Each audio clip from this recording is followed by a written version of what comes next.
oleh kelompok oposisi Suriah adalah bagaimana berupaya menggagalkan upaya Iran untuk mengubah komposisi warga yang ada di kota Zabadani. Sementara itu rezim Suriah sudah selama 2 tahun ini mengepung kota Zabadani dan memblokade masuknya bantuan makanan maupun obat-obatan. Dan pertempuran juga masih terus terjadi antara kelompok oposisi melawan rezim Suriah terkait dengan Zabadani, di mana Zabadani memang dikepung juga oleh rezim Suriah bersama dengan milisi Syiah Hizbullah. Ya, sampai saat ini meskipun pertempuran terjadi, tetapi upaya untuk negosiasi dan juga perundingan masih terus dilakukan. Ya, kita menuju ke Yaman, di mana dilaporkan oleh sumber lokal bahwa milisi Syiah Al-Houthi yang didukung oleh pasukan mantan Presiden Ali Abdullah Saleh menghancurkan 10 rumah dan sebuah masjid di provinsi Bayda, ya, yang ada di provinsi Bayda. Sumber ini juga menyebutkan bahwa pasukan Al-Houthi menculik 12 orang warga. Sementara itu pasukan koalisi yang dipimpin oleh Arab Saudi melancarkan serangan udara ke sejumlah markas kelompok Al-Houthi yang ada di gedung keamanan khusus dan yang ada di provinsi Al-Bayda. Sementara itu kita menuju ke Irak. Dilaporkan bahwa untuk pertama kalinya parlemen Irak menyetujui undang-undang yang terkait dengan partai politik. Hal ini dilakukan setelah 10 tahun absen sejak terjadinya invasi Amerika Serikat ke Irak. Ya, parlemen Irak juga melarang keras dibentuknya partai politik berdasarkan ras maupun kesukuan, dan juga melarang adanya partai politik yang terkait dengan partai Ba'ath yang sudah dibubarkan, dan juga partai politik dilarang untuk mempunyai sayap militer. Sementara itu Perdana Menteri Irak Haidar Abadi mengarahkan dan menginstruksikan kepada otoritas yang bersangkutan untuk membuka semua blokade dan pemblokiran terhadap jalan dan wilayah yang selama ini diblokir maupun ditutup, khususnya adalah distrik Khadra, ya, di mana ada sejumlah wilayah di Irak yang memang diblokade dan ditutup, juga tidak boleh dimasuki kecuali dengan menggunakan kartu izin khusus. Ya, beberapa wilayah itu ditutup dan diblokade karena dimaksudkan untuk menghindarkan dari kemungkinan serangan terorisme atau kegiatan teroris. Sementara itu sumber medis di Irak disebutkan bahwa ada sejumlah warga sipil yang tewas dan luka-luka akibat dari serangan bom dan roket yang dilakukan oleh tentara Irak di sejumlah wilayah di provinsi atau di kota Fallujah dan juga wilayah yang berada di sekitar Fallujah. Ya, juga termasuk khususnya di wilayah utara dan distrik Jafan. Ya, sementara itu warga Fallujah dan warga yang berada di sekitar Fallujah hidup berada dalam kondisi kesulitan dan juga ada begitu banyak kehancuran bangunan. Sementara itu, ya, warga Irak ramai-ramai berbondong-bondong mendatangi lapangan At-Tahrir yang ada di ibu kota Baghdad dalam rangka melakukan demonstrasi. Mereka menuntut dilakukannya reformasi dan gerakan untuk menghilangkan korupsi di Irak. Ya, demonstrasi ini dikawal oleh aparat keamanan Irak dalam jumlah yang sangat besar. Ini adalah warga yang ikut berdemonstrasi yang menyampaikan aspirasinya, di mana mereka menuntut dilakukannya reformasi, juga penyediaan lapangan kerja, serta ya dilakukannya perbaikan pelayanan kepada rakyat di seluruh bidang. Ya, ini adalah warga lainnya yang diwawancara di mana dia mengecam korupsi yang saat ini banyak terjadi di Irak. Sementara itu kita terkait dengan Palestina, ada sebuah film yang dirilis oleh Al Jazeera di mana dalam film itu mengungkap bahwa Hamas mengklaim bahwa tentara yang diculik oleh tentara yang ditangkap oleh Israel sesungguhnya bukan tentara Israel yang diamankan oleh tentara Israel tersebut, bukanlah serdadu Israel yang diculik oleh tentara Hamas, tetapi seorang pejuang Hamas yang berbaju Israel yang kemudian diamankan oleh Israel. Ini adalah sebuah skandal yang kemudian diungkap oleh Al Jazeera dalam sebuah film yang diberi nama dengan Black Box atau kotak hitam.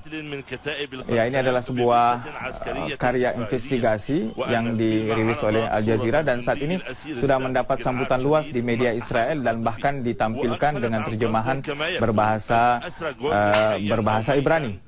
Sementara itu pemerintah Israel untuk saat ini masih diam dan tidak memberikan pernyataan terkait dengan kebenaran apa yang disampaikan oleh Al Jazeera terkait dengan skandal penculikan serdadu Israel tersebut, di mana Israel membawa bukti yang menyesatkan, ya, di mana yang diselamatkan oleh Israel tersebut bukanlah tentara Israel tetapi tentara Hamas.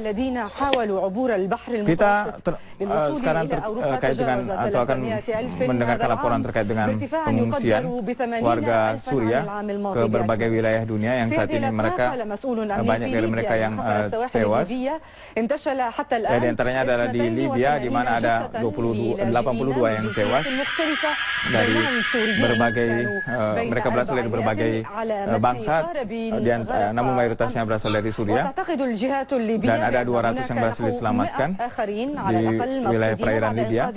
نحو 200 لاجئ وتقول إنهم كانوا محصورين على الأرجح في مخزن الأمتعة. Ada juga yang ketika mereka yang tewas tersebut sebelumnya berada di kontainer sebelum akhirnya tenggelam.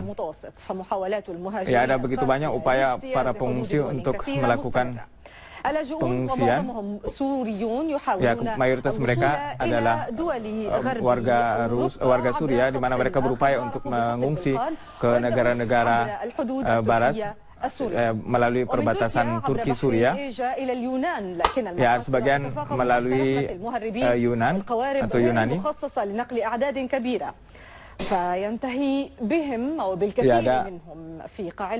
Ya, ada sebagian yang berupaya melakukan pengungsian melewati laut sehingga kemudian sebagian dari mereka tewas tenggelam.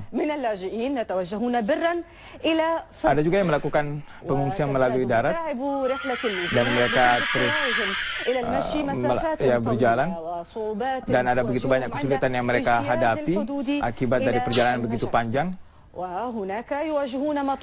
Ya, sampai kemudian mereka berhadapan dengan perbatasan Hungaria yang berbatasan di bagian selatan dengan Serbia, di mana kemudian pemerintah Hungaria melakukan memasang pembatas.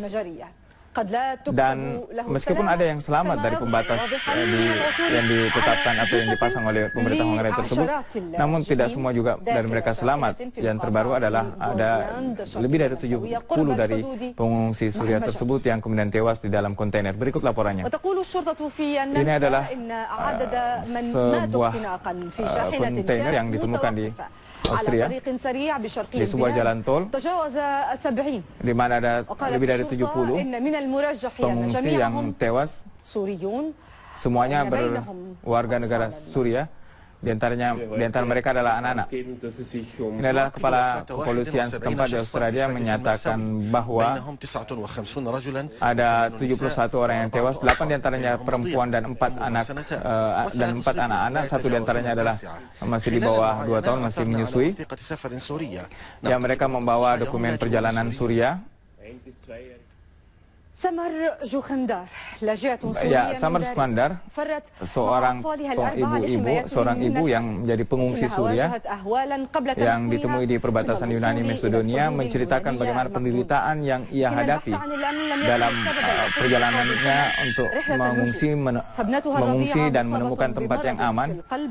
Samar lari dari Suriah karena untuk menghindari perang, dan juga faktor anaknya yang masih bayi yang menderita sakit jantung, di mana dia membutuhkan pengobatan lewat rumah sakit modern. Berikut kisahnya. Ya, ini adalah Samar Jukhandar, seorang perempuan seorang ibu dari 4 anak yang mengungsi berasal dari Damaskus, namun tinggal di kota Daria. Ya, dia mengungsi dari Suriah dalam rangka menghindari kekejaman perang dan dia tidak punya apa-apa. Ya, dia menceritakan kondisi anaknya yang sakit parah dan menderita sakit jantung, di mana dia membutuhkan pengobatan lewat sebuah rumah sakit modern karena ya, dia menceritakan bagaimana kemudian dia bertemu dengan sesama pengungsi Suriah, namun dia ditipu dan akhirnya dilemparkan ke jalanan, terlunta-lunta di jalanan. Ya, dia menyayangkan bahwa bagaimana mungkin mereka sebangsa namun mereka tidak saling tolong-menolong di perjalanan. Ini ada gambaran warga Suriah yang terlunta-lunta. Ya, dia tahu bahwa tidak ada jalan lain selain lewat laut. Ya, namun dia tahu bahwa sangat sulit untuk mengungsi melalui laut.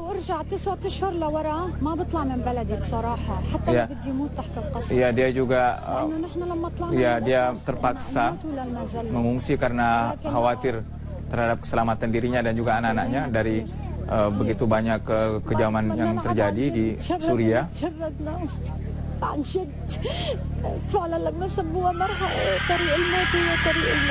Ya, di mana dia membayangkan bahwa dia bermaksud lari dari kematian di Suriah, namun akhirnya juga menemukan kesulitan yang sangat luar biasa ketika mengungsi. Sementara itu, kepolisian Austria menemukan lebih dari 70 pengungsi Suriah yang tewas dalam sebuah kontainer akibat kehabisan nafas. Ya, saat ini belum dilakukan verifikasi terakhir terkait dengan jumlah persis akibat dari jumlah persis dari para pengungsi tersebut yang tewas di kontainer.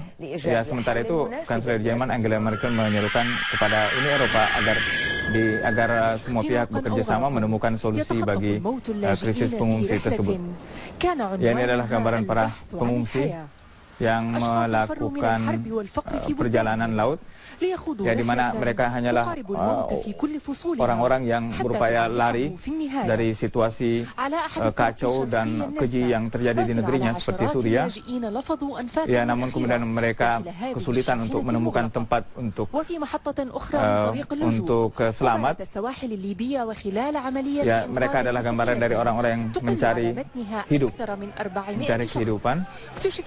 Ya, di mana jumlah yang terbaru adalah jumlah mereka berada di mencapai 300.000 atau lebih dari 80.000 berbanding dengan angka pada tahun lalu. Namun banyak dari mereka yang tidak selamat, di mana ada puluhan yang tewas akibat dari kapal mereka terbalik, meskipun ada juga yang bisa diselamatkan. Ya, para pengungsi tersebut berupaya untuk tiba untuk mendatangi kota-kota dan wilayah Eropa.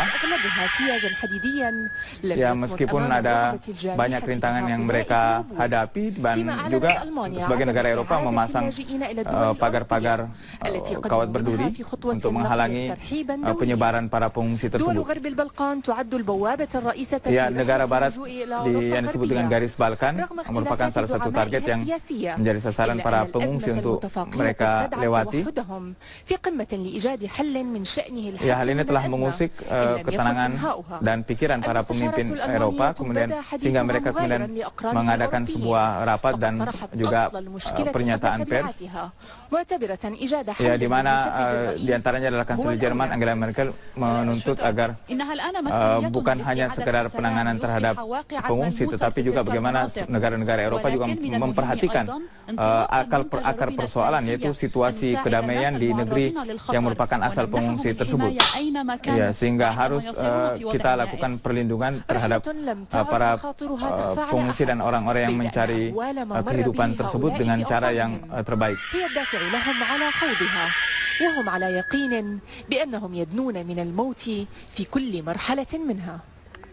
Kita menuju ke Mesir di mana berbagai media Mesir merilis sebuah laporan dari pernyataan Ketua Komite Hak Asasi Manusia Mesir yang melakukan kunjungan ke sebuah penjara di Mesir, di mana Ketua Komite Hak Asasi Manusia tersebut menyatakan bahwa tidak ada penyiksaan yang terjadi di penjara Mesir dan bahwa yang terjadi semuanya baik-baik saja dan pemerintah Mesir memperhatikan nasib para tawanan.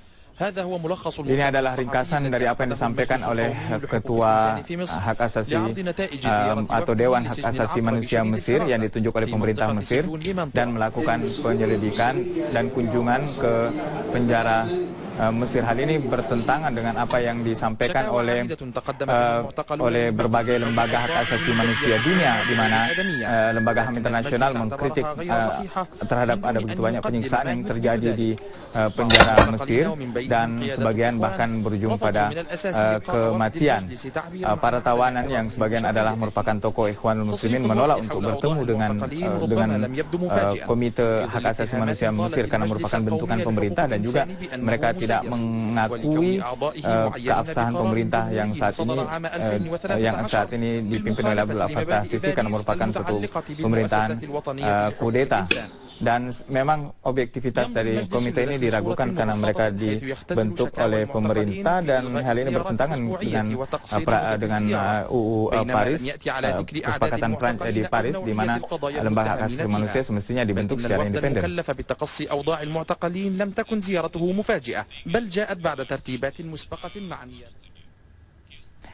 Akhbarul alam sayudu ba'dal fasil. Kabar dunia akan kembali setelah jeda pariwara berikut ini.